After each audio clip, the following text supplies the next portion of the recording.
नमस्कार दोस्तों।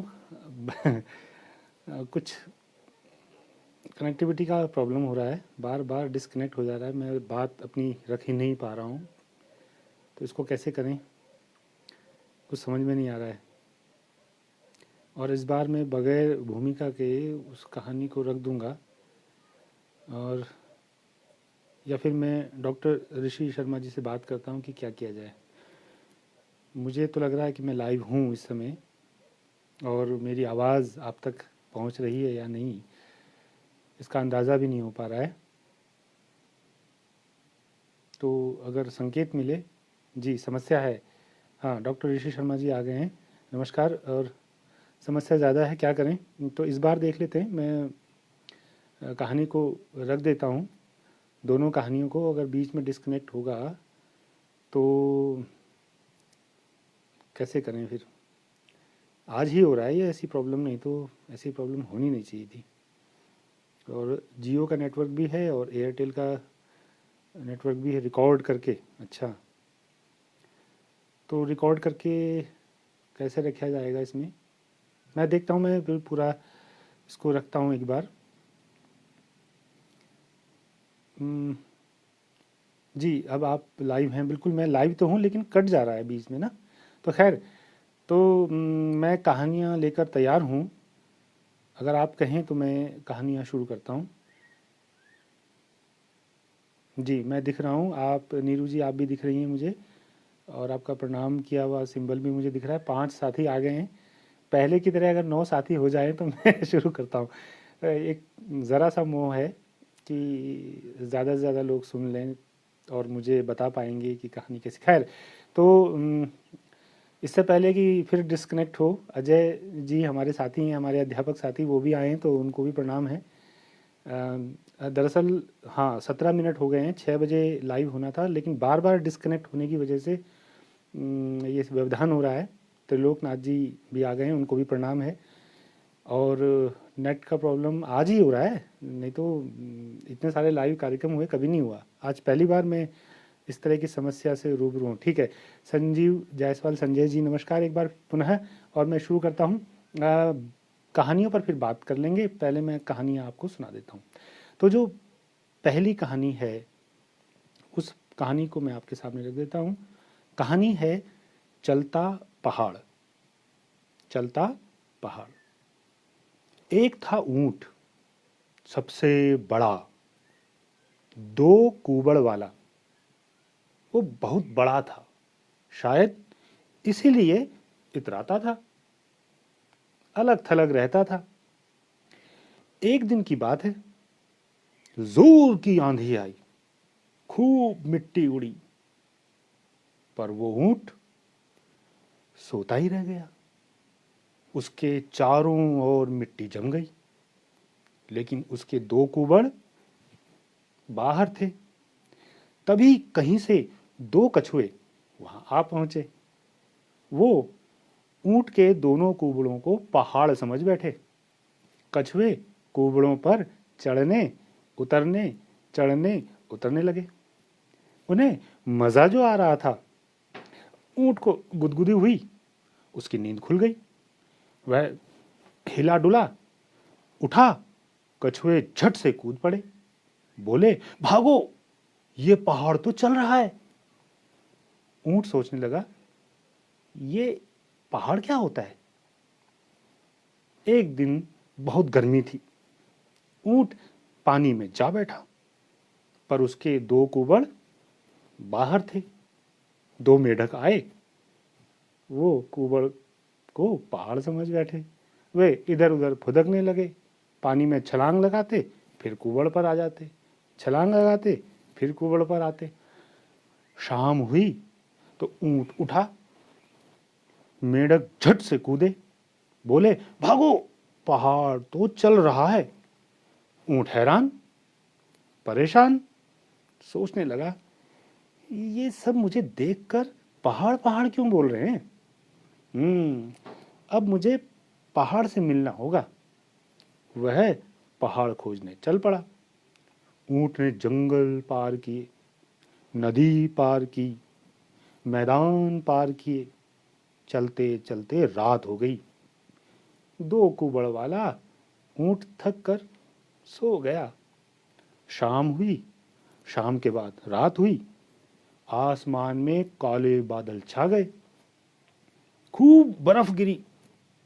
सुबह हुई, चारों ओर बर्फ ही बर्फ थी और ऊंट भी जो है बर्फ से लद गया, लेकिन उसके वो जो दो कुबड़ थे वो बाहर थे। तभी कुछ चूहे फुदकते फुदकते वहां आ गए और वे भी जो है कुबड़ को पहाड़ समझ बैठे, लगे चढ़ने उतरने, चढ़ने उतरने। अब ऊंट की नींद खुली, वह उठा, चूहे झट से कूदे, बोले भागो पहाड़ तो चल रहा है। तभी ऊंट की नजर आगे जो पहाड़ था उस पर पड़ी। पहाड़ की दो विशालकाय चोटियां उसने देखी, वो देखता ही रह गया। ऊंट बोला, अरे बाप रे, इतना बड़ा ऊंट। तो ये एक छोटी सी कहानी थी, दो कुबड़ वाला। एक ऊंट था जिसके दो कुबड़ थे, दो। अब ये ऊंट जब मैंने पहली बार देखा तो मैं तो देखता ही रह गया। हम पहाड़ के वासी, तो ऊंट और पहाड़ का कॉम्बिनेशन इस कहानी में था। तो मुझे उम्मीद है कि आपको ये कहानी जैसी भी लगेगी मुझे ज़रूर बताइएगा, और ये भी बताइएगा कि इसमें क्या कमी रह गई, इसको कैसे होना चाहिए था, ये और बेहतर कैसे हो सकती है। तो एक और छोटी सी कहानी, इतनी ही छोटी कहानी, शायद इससे भी छोटी कहानी मैं फिर आपके सामने रख रहा हूँ। ये कहानी भी उम्मीद करता हूँ कि आपको पसंद आएगी। तो मैं आपके सामने बगैर किसी भूमिका के इस कहानी को भी रखता हूँ, और फिर हम इन दो कहानियों के बहाने मैं ज़्यादा समय नहीं लूँगा, क्योंकि 1 घंटे का समय है, तो 17 मिनट तो नेटवर्क ने ले लिए। ये 5 मिनट में ये कहानी ख़त्म हो गई, 5 मिनट में ये कहानी भी ख़त्म हो जाएगी। उसके बाद अगर आप चाहेंगे तो हम कुछ बात करेंगे। तो मैं इस कहानी को आपके सामने रखने जा रहा हूँ। कहानी का नाम है बिल में क्या है। बिल में क्या है। तो मैं शुरू कर रहा हूँ, और देखिएगा, आपको मज़ा आएगा तो बताइएगा ज़रूर, और समीक्षात्मक तौर पे भी बताइएगा। मैं बगैर किसी भूमिका के रखता हूँ।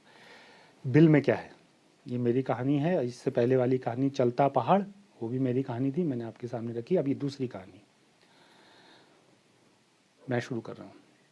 गिलहरी उचक कर पैरों में खड़ी हो गई, बुदबुदाई, हैं? सांप, नेवला, खरगोश और मेढक एक साथ? कुछ तो गड़बड़ है।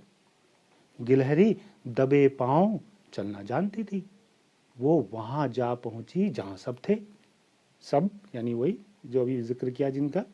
कौन कौन थे जरा? सांप, नेवला, खरगोश और मेढक। तो गिलहरी वहां दबे पांव पहुंच गई। सबके सब एक बिल के चारों ओर इकट्ठा थे, वो सबके सब, और बिल में झांक रहे थे। गिलहरी ने भी गौर से देखा।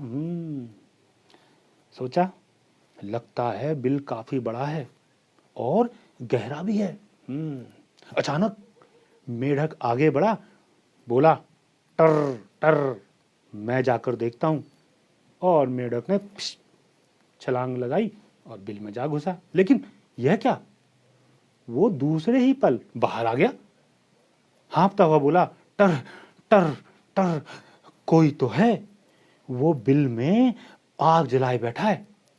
खरगोश ने हंसते हुए कहा, आग की लपटें तो घटती बढ़ती रहती हैं, जहां आग होती है वहां धुआं भी होता है, लेकिन यहां तो कोई धुआं नहीं है, पीछे हटो, मैं जाकर देखता हूं।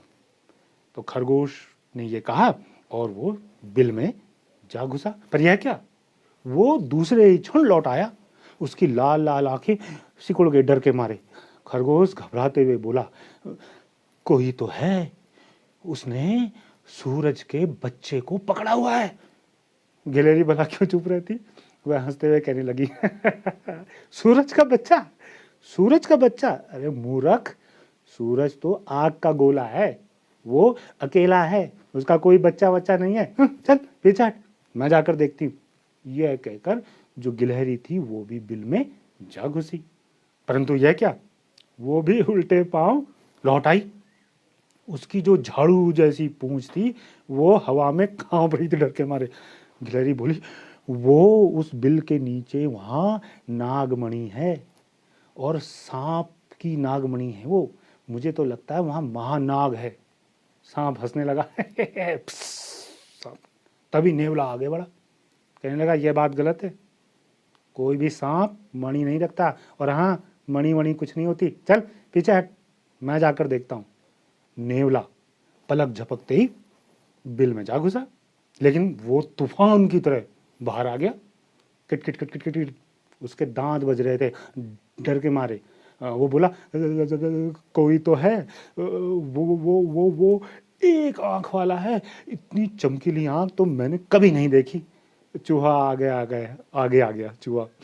उसने हंसते हुए कहा, एक आंख वाला, एक आंख वाला, हमने तो आज तक कोई एक आंख वाला नहीं देखा, हद करते हो, चलो पीछे हटो, मैं जाकर देखता हूँ। ये सुनकर सब हंसने लगे। बंदर ने मुंह में हाथ रख दिया, तू तू चूहा, तू जाएगा बिल में? अरे चल तू तो रहने ही दे। लेकिन चूहा नहीं माना, वो बिल में चला गया। बिल से आवाज आने लगी, सर सर खर खर। सांप ने कहा, चूहे की तो वाट लग गई, वो तो गया। तभी नेवला चिल्लाया, अरे देखो देखो देखो, वहां देखो बिल में देखो, वो चूहे की जो पूंछ है वो बाहर आ रही है बिल से। गिलहरी ने जवाब दिया, अरे नहीं नहीं, वो लगता है कोई चूहे को ना बिल से बाहर को धकेल रहा है, ऐसा लग रहा है। खरगोश बोला, कैसी बात करती हो, देखो मुझे लगता है चूहा किसी को खींच कर जो है ना बाहर ला रहा है। वाकई चूहा ही था, वह अपने दांतों से किसी डोर को खींचता हुआ बाहर आ रहा था। अरे ये तो टॉर्च है, लगता है रात को किसी से जलती हुई टॉर्च बिल में गिर गई। सांप ने बताया, डोर से बंधी हुई टॉर्च थी, वो टॉर्च जल रही थी। टॉर्च को देखकर सबने गहरी सांस ली। तो बहुत बहुत धन्यवाद। ये दो कहानियां मैं आपके सामने मैंने रखी, छोटी छोटी कहानियां थी, और मुझे उम्मीद है कि आपको ज़रूर पसंद आई होगी। तो ये दो कहानियां मैं आपके सामने रखी, और अभी हमारे पास आधा घंटा है समय के हिसाब से, वो 10-15 मिनट जो ख़राब हुए उसके लिए मैं माफ़ी चाहता हूँ। और अभी अच्छा लगा कि ये दो कहानियाँ बिल्कुल शानदार तरीके से बगैर नेटवर्क के बाधित हुए आप तक पहुँच गई, तो बस यही काफ़ी है। और अब जो है इस पे हम बात करते हैं कि जो हम पहले शुरू में बात कर रहे थे कि ये जो बाल कहानियों की बात हो रही, बड़ी तेज़ी से ये विमर्श जो है बढ़ रहा है बाल कहानियों का। तो जैसा कि हमारी जानकारी है और आपकी भी जानकारी है कि इस धरती में जो हमारी दुनिया है, जिसके बारे में हमें जानकारी है कि हमारी धरती है, तो इसमें जो जीवन है वो 4 अरब साल के आसपास का माना जाता है कि, और जो हम लोग हैं और ख़ास तौर पे 19वीं शताब्दी के लोग, तो वो 19वीं शताब्दी तक के लोग ये मानते थे कि निर्जीव जो पदार्थ हैं उनसे जीव जो है अपने आप पैदा हो जाते हैं। तो फिर जब लुई पाश्चर के बजरिए हम तक ये बात पहुंची कि नहीं, जीव से ही जीव पैदा हो सकता है, तो 3 लाख साल पहले जो होमो सेपियंस उत्तर अफ्रीका में पाया गया, मानव का एक वंशज, तो उससे हमको मालूम चला कि हम इतने पुराने हैं 3 लाख साल पहले। तो जो धरती के जो सूरज से अलग होने का जो मामला है वो 50 करोड़ साल पुराना बताया जाता है। तो हम इंसानों की जो उत्पत्ति है वो लाखों साल पहले हो गई। लेकिन मज़ेदार बात यह है कि जो हम लोग हैं, हम इंसान हैं, और जानवरों से जो हम महाबली बने वो कैसे बने? तो जो हमारा जो इतिहास है जो 6000 साल का, देखिए हम तो करोड़ों साल की बात कर रहे हैं, लेकिन जो 6000 साल का इतिहास है वो हमको ये बताता है कि हमने अपने पत्थरों से, गीले पत्ते से, संकेतों से, रेखांकनों से और चिन्हों से अपने विचार व्यक्त करना शुरू कर दिया। देवेंद्र मेवाड़ी जी हमारे बीच में है और उनके सामने तो घबराहट सी होती है। प्रणाम उनको भी, सभी लोगों को प्रणाम। तो मैं कह रहा था कि हाँ, जो 6000 साल हैं उन 6000 सालों में ही इंसान जो है अपनी भावनाओं को व्यक्त करने लगा, मतलब कैसे आड़ी तिरछी रेखाओं से। हम सब जानते हैं, कोई नई बात नहीं। लेकिन हम मनुष्य का जो सारा का सारा जो मामला है, जो हम तेजी से आगे बढ़े, वो आधुनिक जब छापा खाना बना हमारा, और जब हम भाषा हमारी आ गई, तब से हम बहुत तेजी से और जानवरों से आगे बढ़े। तो जैसा कि मेरी जानकारी है कि 1453 में जो पहली पुस्तक है बाइबिल के तौर पर, वो आधुनिक आधुनिक छापे खाने के तौर से हमारे सामने आती है 1453। तो सीधी सी बात है कि जब इंसानों के लिए चांद देवता हुआ करता था, चांद, तो हम सबको पता है कि क्या क्या हल्ला मचा, क्या क्या हंगामा हुआ जब पहली बार ये मालूम चला कि नहीं नहीं, चांद तो एक जो है, चांद की तो अपनी रोशनी नहीं है। तो वो सब मैं उस इतिहास में नहीं जाना चाहता हूँ। तो कृपया एक और कहानी सुना दीजिए। नहीं, मेरे लिए बाध्यता ये है कि मुझे 2 ही कहानी सुनानी है, लेकिन हाँ, मेरे पास ऐसी तमाम कहानियाँ हैं, और ये तो मेरी कहानियाँ हैं जो मैं आपको सुनाना चाहूँगा कभी कभी समय समय पर। लेकिन मेरे पास और भी बहुत सारे साहित्यकारों की बड़ी शानदार कहानियाँ हैं जो मैं आपको कभी सुनाऊँगा। पर अभी हम इन 2 कहानियों के बहाने जो बातचीत है उसको ज़रूर रखें। माफ़ी चाहता हूँ। मुझे तो कोई दिक्कत नहीं, मैं सुना दूंगा, लेकिन जो इस फॉर्मेट का ढांचा है उससे मैं अलग चलूँ, तो उसके लिए डॉक्टर ऋषि शर्मा जी ने मुझे 4 सप्ताह जो दिए हैं, पता चला मुझ पर जुर्माना लगा के 8 सप्ताह कर दिए, तो मेरी तो बाट लग जाएगी, जैसे वहाँ चूहे की बाट लग गई थी। खैर, तो हम बात कर रहे थे कि तो हाँ, तो ये जो हम इंसानों में जो कहन को आगे बढ़ाने, जैसे मैं भी कह ही रहा हूँ आपसे, तो ये तभी संभव हुआ। आज तो जो फेसबुक है, लाइव है, हम कहाँ बैठे हैं, आप कहाँ बैठे हैं, और हम अपनी कहानियाँ सुना रहे हैं आपको, और आप कहानियों को सुन रहे हैं, आनंद ले रहे हैं।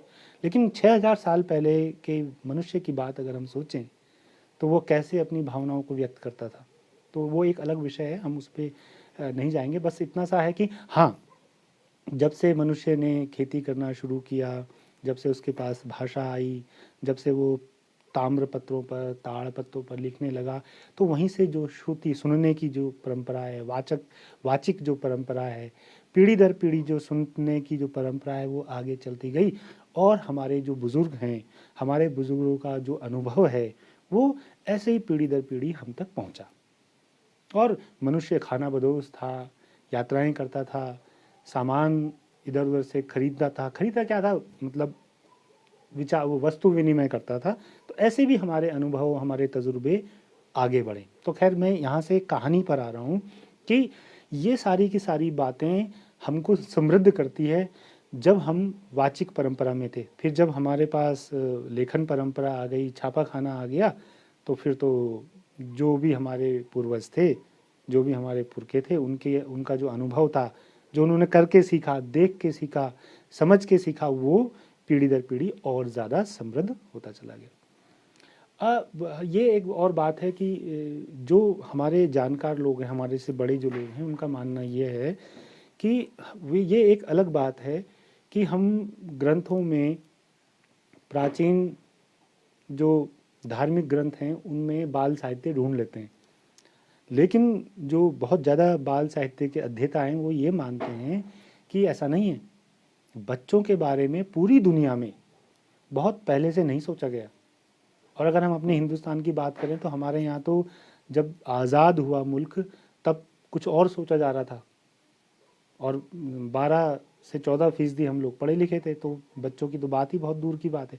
तो ये जो पूरा का पूरा मामला है, इसमें जो भी जानकारी हमारे सामने आती है, राजा रजवाड़ों के जो टाइम पे भी जो हमारे सामने, जैसे पंचतंत्र है, तो मैं ये मानता हूँ कि पंचतंत्र बच्चों के लिए नहीं लिखा गया था।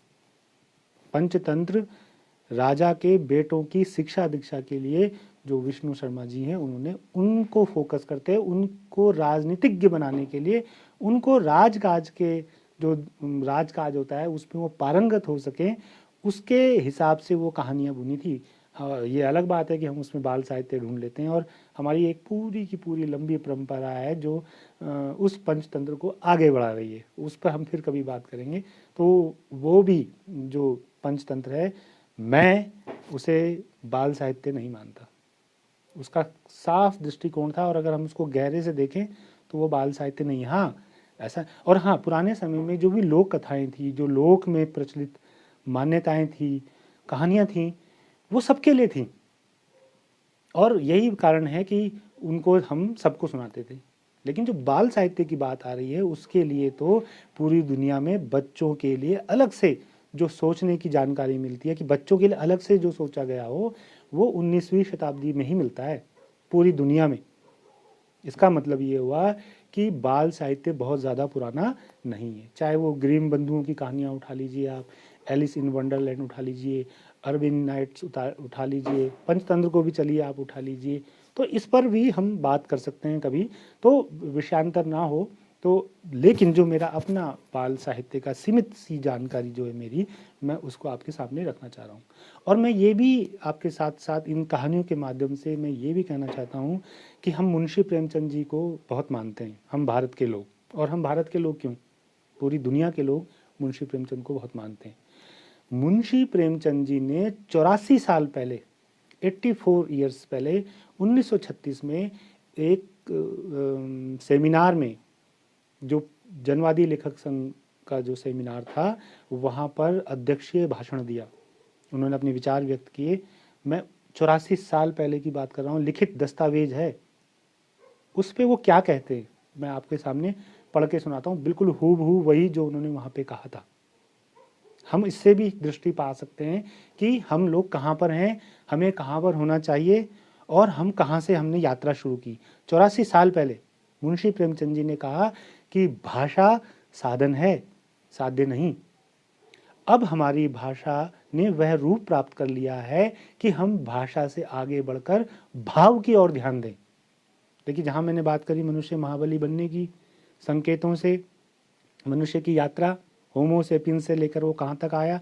लेकिन 84 साल पहले मुंशी प्रेमचंद जी जो कह रहे हैं, वो कह रहे हैं कि अब हमको 1936 में, कि अब हमको खास तौर पर हिंदुस्तानी लेखक को ध्यान देना चाहिए इस बात पर कि वो अब भाषा के साथ साथ भाव पर भी ध्यान दे, और विचार करे कि जिस उद्देश्य से वह यह निर्माण कार्य आरंभ किया गया था, वह क्यों कर पूरा हो।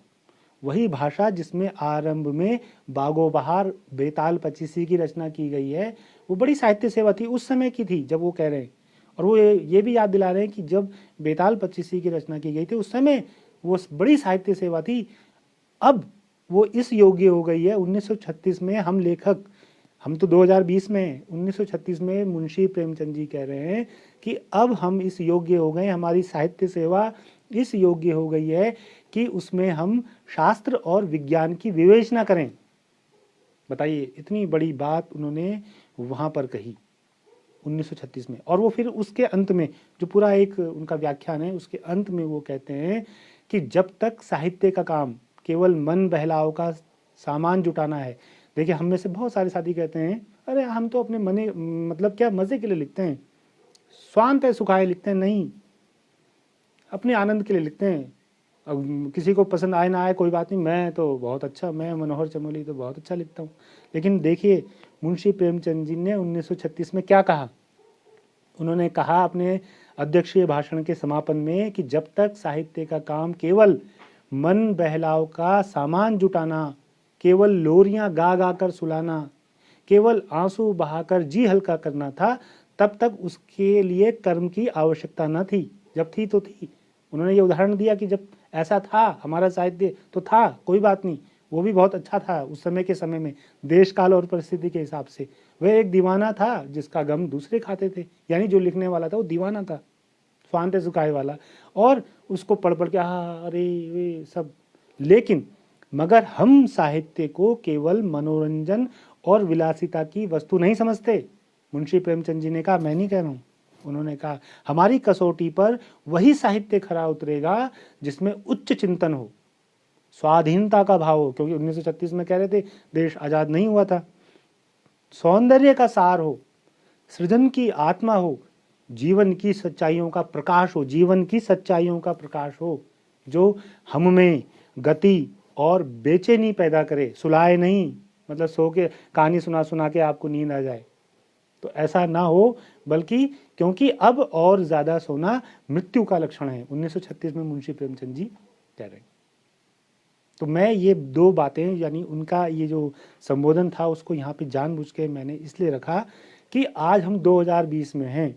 1936 के बाद हम 2020 में आ गए, यानी 36 और 6 40 और 60 और 80 और 84 साल और आगे आ गए हैं। मुंशी प्रेमचंद जी ने जहाँ पे कहा, उस देश काल और उस परिस्थिति से हम 84 साल और आगे आ गए हैं। तो हमारा साहित्य फिर वही जादू टोना, वही लोरी वाला, उसकी भी ज़रूरत हो सकता है, बहुत छोटे बच्चों के लिए हो, लेकिन हम बहुत आगे आ चुके हैं। अब हमारा जो साहित्य है वो बहुत आगे का होना चाहिए, तर्क संगत होना चाहिए, वैज्ञानिक तार्किकता के आधार पर होना चाहिए, उसमें कल्पनाशीलता भी हो, उसमें आनंद भी हो, उसमें रोमांच भी हो, उसमें रहस्य भी हो, लेकिन बेतुकापन ना हो, बेतुका, जिसको बच्चे कह रहे ये भी क्या है। तो हमको ये जो बच्चे ठीक ठाक पढ़ लेते हैं, फिर उनके लिए कोई छोटी किताब, रंगीन किताब, चित्रात्मक किताब कोई मायने नहीं रखती। फिर उनके लिए छोटी कहानी, बड़ी कहानी, सरल शब्द, कठिन शब्द, ये कोई मायने नहीं रखती है। ये हम सब लोग भली भांति जानते हैं। हमारे में से बहुत सारे साथी अध्यापक साथी हैं। पढ़ने का अगर चस्का हमने लगा दिया है तो बच्चों के लिए फिर अलग से कोई किताब का कोई मतलब नहीं रह जाता। वो बच्चे जिनको पढ़ने का चस्का लग चुका है वो फिर बाज़ार में खिलौने नहीं ढूंढते, फिर वो किताब खोजते हैं। लेकिन ऐसे बच्चे बहुत कम हैं। अभी तो बहुत बड़ा जो वर्ग है, जिसकी हमने पिछली बार भी बातचीत की थी, कि अभी हमारा बहुत बड़ा वर्ग ऐसा है जो किताबों से बहुत दूर है। तो फिर कितने बच्चे होंगे ऐसे जो बाज़ार में खिलौने नहीं किताब खोजते हैं? तो बहुत कम बच्चे होंगे ना। लेकिन हम यहाँ पर ये कह रहे हैं कि एक हिंदी पट्टी में, ख़ास तौर पे जो हमारी हिंदी पट्टी है, वहाँ तो कक्षा 5 में पढ़ने वाले बच्चे को जो है कक्षा 1 या 2 के पढ़ने वाले बच्चे के स्तर का भी पढ़ना नहीं आता, ऐसा असर की रिपोर्टें बताती है।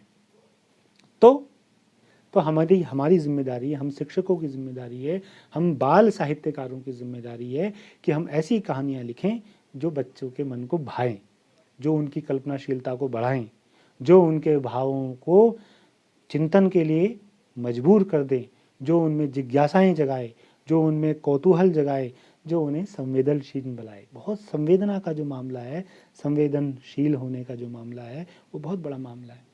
भाषाई ज़रूरतें बहुत अलग अलग हैं। तो जो अलग अलग जगहों के अलग अलग हिसाब के बच्चे, उनकी सोच, उनके भाव, उनकी जिज्ञासाएं, उनका कौतूहल, उनकी संवेदनशीलता जो है अलग अलग है, तो उसको बढ़ाने की ज़रूरत है। हाँ, बाल साहित्य सरल हो, रोचक हो, प्रभावपूर्ण हो, ये तो सभी के लिए है। और ये कि सब बच्चों के लिए क्यों, आप और हम जब कहानियाँ पढ़ते हैं तो जो सरल होती हैं, जिसमें छोटे छोटे वाक्य होते हैं, वो जो बहुत ज़्यादा गुथी हुई नहीं होती मतलब पात्रों के साथ, तो वो हमको अच्छी लगती है। तो उसमें छोटे बच्चे क्या, बड़े, हम सब बड़े भी, हमको भी वो कहानियाँ ज़्यादा अच्छी लगती हैं। और हाँ, बच्चे जो है कल्पनाशील तो होते हैं। बच्चे जो बात कह देते हैं वो हम बड़े नहीं कह पाते। बच्चे जो सोच लेते हैं वो हम कई बार नहीं सोच पाते। तो ये तो बात महत्वपूर्ण है। उनकी कल्पनाशीलता को विस्तार देने के लिए, उनकी कल्पनाशीलता को बचाए रखने के लिए, उनकी कल्पनाशीलता को बढ़ाने के लिए, जो बढ़े उनकी कल्पनाशीलता, ऐसी बाल कहानियाँ बहुत ज़रूरी हैं। और आपको याद होगा वो राजा नंगा है, कैसी कितनी अद्भुत कहानी है कि राजा जो है, मैं उस कहानी के विस्तार में नहीं जाऊंगा, लेकिन बहुत महत्वपूर्ण कहानी है। उसको फिर एक बार आप खोजिए कि वो निकल गया, और जब एक बच्चे ने देखा तो उसने कह दिया, अरे राजा तो नंगा है। तो अगर वो बच्चा वहाँ ना होता तो वो पूरे राज्य में घूम गया होता वो राजा, लेकिन कोई नहीं कहता कि राजा अरे तुम तो बिना वस्त्र के हो। तो ये है बच्चे।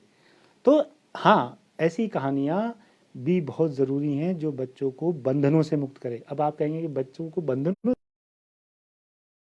कि बंधनों से मुक्त कैसे होंगे बच्चे? क्यों? क्योंकि हमारे जो बच्चे हैं वो कहीं ना कहीं किन्हीं ना किसी परिवार में तो हैं। और हमारे जो परिवार हैं वो परिवार भी जड़ताओं से, रूढ़ियों से, अंधविश्वासों से, मिथकों से, टोने टोटकों से, जादू तंत्रों से भरे पड़े हैं आज भी, इस कोरोना काल में भी। तो ये ऐसे में जो बच्चा घर में है, जिसके घर में ये सारी चीज़ें हैं जिनकी मैंने अभी जिक्र किया, तो अगर कहानियाँ ऐसी हों जो उनको बंधनों से मुक्त करे, तो बच्चा वैज्ञानिक चिंतन की ओर जाता है। फिर एक दिन हमको भी चलाता है बच्चा, और ये हम सब लोग महसूस करते हैं। हमारे बच्चे जब बड़े होते हैं तो बच्चे हमें सिखाते हैं, सिखाना मतलब समझाते हैं कि नहीं पापा आप गलत कर रहे हैं, नहीं मम्मी आप गलत कर रही हैं, नहीं दादा जी आप झूठ बोल रहे हैं, नहीं दादी ऐसा नहीं करते हैं। संवेदनशीलता के स्तर पर बच्चे हमसे ज़्यादा आगे होते हैं और वो कई बार हमको आईना दिखाते हैं। वो अलग बात है कि हम ना देखें या हम उनकी आवाज़ को ना सुने। तो मैं ये कह रहा था कि हाँ, हमारे जो कहानियाँ हैं वो बंधनों से मुक्त होनी चाहिए। ऐसी कहानियाँ जो बंधनों से मुक्त करें हमको भी और पाठकों को भी। तो और मैं ये भी कहना चाहूँगा कि ऐसा ही क्यों हो कि हर कहानी का अंत जो है सुखांत हो। हमारे जीवन में, हमारे परिवार में, हमारे बच्चों के साथ क्या दुख देने वाली चीज़ें नहीं हैं। तो अब वो समय जो मुंशी प्रेमचंद जी ने 84 साल पहले कहा था, 80 साल पहले कहा था, आज तो हमें बहुत कुछ आगे जाके कहना चाहिए। क्योंकि बच्चों के सामने झूठा आवरण हम क्यों रखें, बच्चों के सामने हम झूठी दुनिया क्यों परोसें, जबकि उसको जैसी वो घर से बाहर निकलता है तो वो असल दुनिया में प्रवेश करता है। पड़ोस में, मोहल्ले में, स्कूल में, माँ कितनी भी अच्छी हो, पिता कितने भी अच्छे हों, परिवार के लोग कितने भी अच्छे हों, लेकिन समाज में पल पल पर तो धोखा है, चालाकियाँ हैं, धूर्तता है, मक्कारी है। तो वो आदर्श की जो अतिरंजनाएं हैं वो क्यों परोसी जाएं? क्यों नहीं हम बच्चे को यथार्थ से अवगत कराएं? क्यों नहीं करवाएं? तो वो जो बच्चा है जो अपनी माँ का कान काट देता है, वो कहानी भी कैसी मार्मिक कहानी है, उसको देखिए हम। तो मैं यहाँ पर ये कहना चाहता हूँ कि हमारी जो कहानियाँ हैं, हर कहानी का सुखांत अंत क्यों हो? मैं आपसे पूछता हूँ, हर कहानी में समस्या का अंत क्यों दिखाया जाए?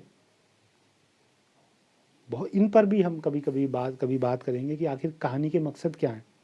चाह का पूरा होना, ठीक है, एक पात्र है, जैसे मैंने अभी आपको 2 कहानियाँ सुनाई, तो उसमें भी कोई ना कोई चाह है, कोई ना कोई उद्देश्य है, वो उद्देश्य पूरा होता है।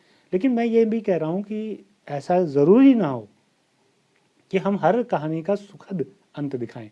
हाँ, चित्रों की भरमार हो, जीवंत हो। अब देखिए, अगर आप अपने टीवी को ज़रा ब्लैक एंड वाइट कर दीजिए, बिल्कुल उसकी चित्र जो है आवाज़ आए केवल और चित्र ना आए, तो आप कितनी देर उसको देख पाएंगे? अभी समाचार हैं, राष्ट्रपति के चुनाव का अभी भी हम इंतज़ार कर रहे हैं, अमेरिका के राष्ट्रपति के चुनाव का पूरा रिजल्ट क्या है। तो अगर आपके टीवी से चित्र गायब हो जाएं, केवल आवाज़ सुनाई दे, तो आप थोड़ी देर बाद उसे बंद कर देंगे। बच्चे ही नहीं, हम सब लोग भी। तो कहानियाँ, हाँ, एक अच्छा पाठक, सजग पाठक, धीर गंभीर पाठक को तो चित्रों से कोई मतलब नहीं है, लेकिन फिर भी चित्रात्मक जो कहानियाँ हैं, वो चित्रात्मक कहानियाँ, जीवंत चित्रात्मक, मतलब एक गाय, जैसे ये जो मैंने आपको कहानी सुनाई बिल में क्या है, अगर इसके चित्र शानदार हों, मज़ेदार, जो टॉर्च कैसे आ रही है बाद में बिल से बाहर, वो जो चूहा कूदा, वो जो नेवला कूदा, वो कूदने वाला जो भाव है, वो डर वाला जो भाव है, बिल के अंदर क्या है, वो सब जो हिम्मत दिखा रहे हैं वो बिल के अंदर जाने की, वो चित्र बने। अगर चित्रों की भरमार हो तो ये कहानी तो मैंने आपको सुनाई है, लेकिन अगर ये कहानी चित्रों के तौर पे आएगी तो कितनी खूबसूरत होगी, बच्चों को कितनी अच्छी लगेगी। इसलिए नहीं कि मेरी कहानी है। वो 2 कुबड़ वाला ऊँट, बताइए, हम और आप कल्पना कर सकते हैं कि कोई ऊँट 2 कुबड़ वाला हो, पहाड़ की तरह, और ऊँट जब पहाड़ को देखे और ये कहे वाह इतना बड़ा ऊँट, क्योंकि उसने तो पहाड़ देखा ही नहीं है। तो कहने का अभिप्राय यह है कि ये जो चीज़ें हैं ये बाल साहित्य में होनी चाहिए, कहानियों में होनी चाहिए, मेरा ऐसा मानना है। और भाषाई कौशल तो बढ़ता ही है बच्चे का। देखिए, मैं बार बार इस बात को कहता हूँ जो हमने अपने बड़ों से सीखी है, कि एक वो बच्चा जिसके पास कोई किताब नहीं है, एक वो बच्चा जिसके पास एक किताब है और वो स्कूल जा रहा है, उन दोनों में भाषाई समृद्धता में बहुत बड़ा अंतर आ जाता है। एक वो बच्चा है जिसके पास किताब नहीं है, एक वो बच्चा है जिसके पास एक किताब है, और एक बच्चा वो है जिसके पास बहुत सारी किताबें हैं, जिनको वो उलटता है, पुलटता है, देखता है, पूरी नहीं पढ़ता है, कोई बात नहीं। उसका जो शब्द भंडार है, उसका जो भाषाई विस्तार है, वो उस पहले वाले बच्चे से तो बहुत आगे है ही, दूसरे वाले बच्चे से भी बहुत आगे है। और ये जो अंतर बढ़ता चला जाता है, ये कभी पूरा नहीं हो पाता। हम और आप जहाँ भी पढ़ें, हम आज हिचकते हैं, कुछ लिखने से डरते हैं, 10 बार लिखते हैं, फिर 10 बार सोचते हैं, दूसरे को दिखाते हैं। हमारा जो आत्मविश्वास नहीं है, उसके पीछे यही कारण है कि हमारा भाषाई कौशल उस रफ्तार से, उस गति से, उस समय में नहीं विकसित हो पाया। तो बाल साहित्य, बच्चों की जो कहानियाँ हैं, वो हमारे भाषाई कौशल को भी बढ़ाता है। तो लेकिन हम कहानी भाषाई कौशल के लिए बड़े बड़े अलंकृत शब्द लिख दें, लंबे लंबे वाक्य लिख दें और उसमें विहंगम और दृष्टिपात इस तरह के शब्द भर दें, तो वो फिर वो भाषाई कौशल की बात मैं नहीं कर रहा हूँ। मैं भाषाई कौशल की बात कर रहा हूँ सुनना, पढ़ना, बोलना और लिखना। ये हमारा बाल साहित्य बढ़ाता है। और सपने देखना, तो हम तो सब जानते हैं कि अगर हम मनुष्य सपने नहीं देखता तो आज ये जो लाइव हो रहा है ये कैसे पूरा होता। हमने बचपन में कल्पना की थी कि यार कभी ऐसी मशीन होगी जो नोट छापती हो, या नोट निकले जिस मशीन से एटीएम हाथ हो गया।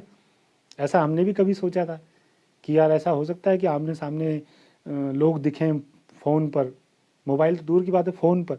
आज देखिए संभव हो गया है। तो ये जो सपने हैं ये पूरा कौन करता है? ये सपने देखता है मनुष्य। और मनुष्य कब सपने देखता है? जब वो संवेदनशील हो, जब उसके अंदर भाव हों, जब वो सपने देखे, जब उसके अंदर कल्पनाएं हों, जब उसके अंदर इच्छाएं हों। तो ये सारी की सारी बातें जो है बाल साहित्य ही हमको दे सकता है। और सबसे बड़ी बात संवैधानिक मूल्यों की है। ये जो संवैधानिक मूल्य हैं ये किताब में तो हैं, संविधान में तो हैं, लेकिन ये जीवन में कैसे उतरेंगे, इनको बड़ी खूबसूरती के साथ हमारे जो बाल साहित्यकार हैं, जो अभी यहाँ पर सुन भी रहे हैं, मैं अभी सबके नाम नहीं ले पा रहा हूँ, मैं देख भी रहा हूँ उन सभी साथियों को, वो कितनी खूबसूरती के साथ उन संवैधानिक जो मूल्य हैं उनको अपनी कहानी में पिरोते हैं। तो जो सपने, जो कल्पनाएं, जो इच्छाएं हैं, 6:52 हुए, 17 मिनट वैसे लेट हुआ था, पर फिर भी कोई बात नहीं, मैं इसको 7 बजे समाप्त करूँगा।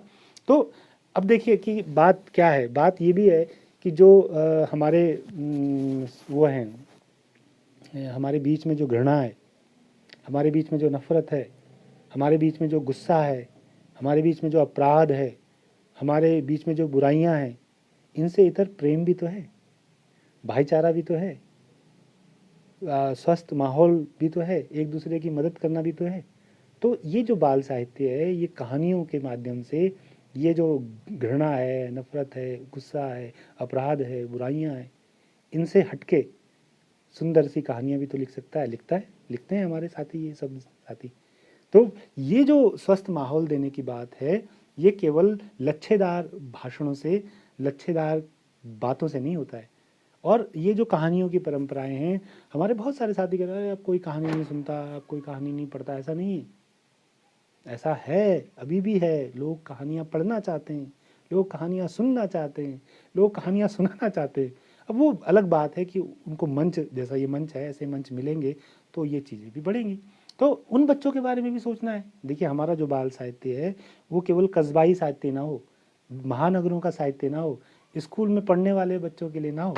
हमारी बहुत सारी कहानियाँ बच्चों के लिए, बहुत अंक लाए, वो फर्स्ट आ जाए, वो नौकरी पाले, वो गाड़ी ले आए, लेकिन ऐसे बच्चे जो स्कूल कभी गए नहीं हैं, ऐसे बच्चे जो फुटपाथ पे सोते हैं, ऐसे बच्चे जिन्होंने कभी जो है मिठाई नहीं खाई है, ऐसे बच्चे जिन्होंने कभी भरपेट भोजन नहीं किया है, ऐसे बच्चे जो कभी माल नहीं गए हैं, ऐसे बच्चे जिन्होंने कभी सिनेमा घर नहीं देखा है, ऐसे बच्चे जिन्होंने रेल नहीं देखी है। तो ऐसे बच्चे भी तो इस समाज का हिस्सा हैं, इस समाज में हैं, हमारे आसपास हैं। उन पर कहानियाँ क्यों ना हो। अब आप कहेंगे वो तो पढ़ते नहीं, लेकिन उनके प्रति जो हमारा, हम इस समाज का जो रवैया है वो भी तो बदल सकता है कहानियों के माध्यम से। हमारे जो बच्चे जो टाई लगा के मोटरसाइकिल में बैठ के पापा गाड़ी में छोड़ रहे हैं, स्कूल बस में जा रहा है बच्चा, और एक वो बच्चा है जो कबाड़ बिन रहा है, उसके उन दोनों के बीच में जो गैप है, जो खाई बन गई है, उसको पाटने का काम हमारा बाल साहित्य करता है। उन बच्चों के जीवन पर, उन बच्चों के लिए और उन बच्चों के बारे में प्रेम और भाईचारे से सोचने के लिए मैं कैसे जागरूक हूँगा, जब मैं वैसा साहित्य पढ़ूंगा। और वैसा साहित्य जब आप लिखेंगे, हम लिखेंगे, तो उन बच्चों के जीवन का साहित्य या उन बच्चों का जीवन भी कहानियों में आना चाहिए। सुख ही सुख, जैसे मैंने पहले भी कहा, सुख ही सुख क्यों सामने आए, दुख क्यों ना सामने आए। दुख का वर्णन अच्छे तरीके से आए, प्रेम का वर्णन अच्छे तरीके से आए, संघर्ष का वर्णन अच्छे तरीके से आए, मौत का वर्णन अच्छे तरीके से आए। आप कैसे मौत को झुठला सकते हैं क्या? मैं झुठला सकता हूँ? हमारे घर में जब बड़ों की मौत होती है तो क्या हम बच्चों को किसी दूसरे कमरे में बंद कर देते हैं, तहखाने में बंद करते हैं? क्या वो हंसते हैं उस समय? जब हम सब रो रहे हैं तो हमारे बच्चे भी रोते हैं। तो आप, अब वो समय गया। ऐसा कहना मेरे विचार से तो ठीक नहीं कि नहीं बच्चों के कोमल, मिट्टी का लोंदा है, कच्चा घड़ा है, ये गलत बात है। बच्चा अपने समय में अपनी उम्र के हिसाब से वैसा ही है जैसा हम हैं। ऐसा कहना कि वो जो है आटे का गूंदा हुआ जो आटा है वो उसकी तरह है, उसको जैसा आकार दे दो वैसे हो जाएगा, मिट्टी है जैसा आकार, ऐसा नहीं है। वो भी अपने हिसाब से हमारी जैसा सोचता है, समझता है, उसको स्पेस देने की ज़रूरत है। तो खैर, ये जो बातें मैं नहीं मानता हूँ, आप सहमत हो ना हो, लेकिन विचार हम ज़रूर करें कि हम बच्चों के लिए जो हमने अछूत विषय बना दिए हैं वो क्यों अछूत बना रखे हमने, जबकि वो इसी समाज का हिस्सा है, जबकि वो सारी चीज़ें हमारे साथ, हमारे आसपास देखता है। ऐसे हाँ, उसका कौन ऐसा, आप और मैं, हम बड़े कैसे तय कर रहे हैं कि ये नहीं नहीं ये कहानी नहीं जानी चाहिए, ये विषय नहीं होना चाहिए बच्चों के लिए? अरे उसका तरीका कैसे हो, उसका विषय क्या हो, वो कैसे प्रस्तुत हो वो कहानी, ये इस पे तो बात हो सकती है, ये तो महत्वपूर्ण है। लेकिन हम ये कहते हैं कि नहीं नहीं ये विषय नहीं, इससे दूर रखो बच्चे को, इस साहित्य को दूर रखो, बच्चों के साहित्य को दूर रखिए, ये इस पे हमें फिर से सोचना पड़ेगा। हम मुंशी प्रेमचंद जी के उस दस्तावेज को पढ़ें, कभी हम उस पर भी बात करेंगे कि हम जो है, देखिए वो कहानी कितनी शानदार है, कफन। तो क्या जब वो मैं बात कर रहा कफन की, मुंशी प्रेमचंद जी की कहानी कफन, वो जो पात्र हैं उनका जो उसमें संघर्ष दिखाया गया है, उनमें जो आपस में वो आलू खाने का जो द्वंद्व है, वो चलो मैंने और आपने पढ़ी, क्या तो आप उस कहानी को क्या बच्चों को नहीं देना चाहेंगे? बच्चे ना पढ़ें उस कहानी को? और जब वो कहानी टीवी पे आई सीरियल के तौर पे, तो क्या हम लोगों ने जब उसको देखा, या आज वो अगर ब्रॉडकास्ट हो जाए, तो क्या हम अपने बच्चों को कह देंगे बेटा इस कहानी को तुम मत देखो, इस सीरियल को तुम मत देखो, इसमें मौत आ रही है, इसमें कफन है, इसमें किसी महिला की लाश है? नहीं। तो कहने का अभिप्राय सिर्फ इतना है कि बच्चों के लिए बाल साहित्य को बचकाना साहित्य मत कहिए। बचकाना साहित्य नहीं है, बवाल साहित्य भी नहीं है बाल साहित्य। बाल साहित्य भी बहुत महत्वपूर्ण साहित्य है। और हाँ, कुछ बच्चों की अपनी ज़रूरतें होती हैं, बच्चों को बहुत बड़े बड़े लंबे चौड़े मुहावरे शायद समझ में ना आए, तो उनके लिए हम सरल तरीके से चीज़ों को रखें, तो हम उसको थोड़ा सा अलग कर सकते हैं। लेकिन ऐसा कहना कि नहीं 1-2 पेज की कहानी बच्चे नहीं पढ़ सकते, वो नहीं पढ़ पाएंगे, ऐसा कहना गलत है। बच्चे अगर पढ़ना जानते हैं, बच्चों को पढ़ने में रुचि है, तो वो बड़ी बड़ी कहानियाँ भी पढ़ लेते हैं, बशर्ते वो कहानियाँ रोचक हों, बशर्ते उसमें बच्चों का जीवन हो, बशर्ते बच्चा उस कहानी से जुड़ाव महसूस कर सके, बशर्ते बच्चे को उसमें मज़ा आए, बशर्ते उस साहित्य में, उस कहानी में बच्चे को कुछ अपनत्व सा लगे, कुछ उसमें उसको मतलब वो उसको क्यों पढ़े। और आज तो हमारा जो बाल साहित्य है वो सूचनात्मक क्यों हो, ज्ञान देने वाला क्यों हो, ठूंसने वाला क्यों हो? ये काम तो हमारी पाठ्य पुस्तकें कर ही रही हैं, हमारा स्कूल कर ही रहा है, हमारे माता पिता तो यही तो कर रहे हैं, सूचना देना, ज्ञान देना, आदर्श उनमें कूट कूट के भरना, उन पे ठूंसना, उन्हें बार बार रोकना। मैं भी टोकता हूँ, मुझे भी ये आदत है, मेरी ये आदत, मुझे इस आदत को बदलना चाहिए, बात बात पे बच्चों को टोकना, घर में भी और स्कूल में भी। तो अब वो आज के बच्चे वो पसंद नहीं करते हैं। क्यों नहीं पसंद करते हैं? क्योंकि उनके पास सूचनाओं को पाने के लिए, जानकारियों को पाने के लिए बहुत सारे गैजेट्स उपलब्ध हैं। हमारे और आपके समय में नहीं थे। तो अब आप सोचिए, और हम लोगों को ये सोचना होगा कि हम वो उपदेशात्मक कहानियाँ लिखेंगे, कौन पढ़ेगा? बच्चों, इस कहानी से ये प्रेरणा मिलती है, इस कहानी से ये सीख मिलती है, इन कहानियों के ज़माने लद गए हैं। मैं बिल्कुल इस मंच से कह रहा हूँ कि ये जो आदर्श की अति रंजनाएँ ठूंसते हैं हम कहानियों में, इन कहानियों को आपके और हमारे अलावा अगर वो कहानी मैंने लिखी है तो कोई नहीं पढ़ेगा। जैसे मैंने अभी आपको 2 कहानियाँ सुनाई, अगर मैं उपदेशात्मक कहानियाँ रखी हैं बहुत सारी, तमाम कहानियाँ, उनको सुनाना शुरू कर दूं तो ये साथी जो हैं यहाँ पर, ये छोड़ के भाग जाएंगे।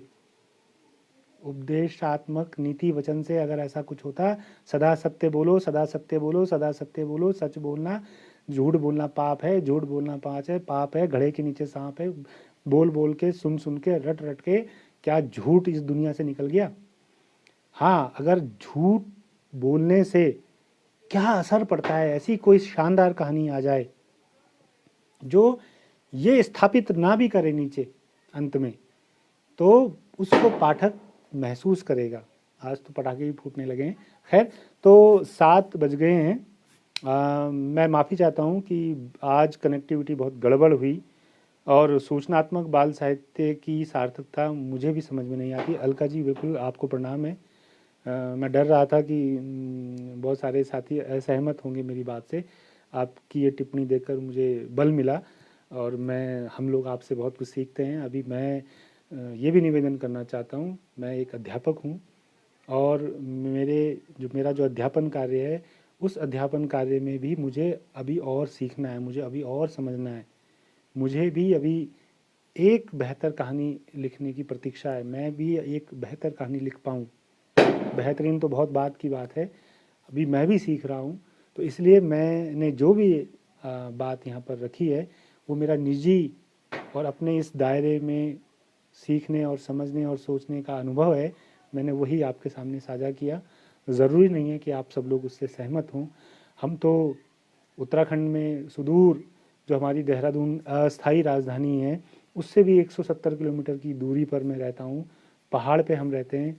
हमारे लिए तो जो छोटे छोटे मेरठ जैसा जो शहर है, दिल्ली जैसा जो शहर है, वो अपने आप में बहुत बड़ी दुनिया है। हम तो बहुत छोटी सी जगह में रह के अपना अध्यापन कार्य कर रहे हैं। जो हमें उपलब्ध होता है उससे, उस साहित्य से हम अपनी समझ को बढ़ा रहे हैं। तो हमारा एक सीमित संसार है। उस सीमित संसार में हम जो कुछ महसूस कर पा रहे हैं अनुभवों से, आप सभी साथियों से जो हम सीख पाते हैं, मैं उसी को मैंने आपके सामने रखा। बहुत सारी बातें हैं जो मुझे आपसे कहनी थी, लेकिन चूँकि 7:03 हो गए हैं और हमारा जो शुरू का 10-15 मिनट थे वो भी बेकार चले गए। बार बार ये डिस्कनेक्ट हो गया था मामला। तो मैं बाद में आप सबके जो टिप्पणियाँ आई हैं मैं ज़रूर उनको देखूँगा। और मैं जैसे कल भी एक सेशन है इसी पेज पर, इसी समूह पर, लेकिन उसका विषय दूसरा है। आदरणीय डॉक्टर ऋषि शर्मा जी बहुत निरंतरता के साथ और बड़ी सक्रियता के साथ हम सब लोगों को बांधे हुए हैं और कल भी मैं बात रखूँगा। और इस दौरान मेरी कोरोना काल में जो है ड्यूटी लगी हुई है, पूरा एक वार्ड मेरे पास है। आज भी बहुत सारा समय वहाँ लग गया, तो मैं अच्छे से तैयारी भी नहीं कर पाया। जैसा भी था, जो भी था, वो मैंने आपके सामने रखा। और मुझे उम्मीद है कि मैंने जो 2 कहानियाँ, अपनी कहानियाँ, मैं कोशिश हमेशा ये करता हूँ कि अपनी कहानियाँ नहीं सुनाता हूँ, साथियों की कहानियाँ सुनाता हूँ। लेकिन ये जो तरीका है वो डॉक्टर ऋषि शर्मा जी ने रखा है कि नहीं, अपनी ही कहानियाँ सुनानी है और 2 कहानियाँ सुनानी है। जिन साथी ने कहा कि नहीं, एक बार और सुनाइए या कुछ और कहानियाँ सुनाइए, फिर कभी मैं ज़रूर अपनी, तो मेरे पास बहुत सारी कहानियाँ हैं, लेकिन मेरी जो कहानियाँ हैं उससे भी बेहतर और उससे भी बेहतरीन कहानियाँ मेरे पास हैं। कभी ऐसा मंच उपलब्ध कराएंगे डॉक्टर साहब, तो कहानियाँ ही सुनाएंगे उस दिन, और कहानियाँ ही सुनेंगे, ये सब बातें। लेकिन ये बातें भी बहुत ज़रूरी हैं, जो बातें हमने आपके साथ साझा की है। तो मैं उम्मीद करता हूँ कि आप सब लोगों को मेरी बात से सहमति होगी या नहीं भी होगी, तो असहमति का भी स्वागत है। और जैसे जैसे मैं भी धीरे धीरे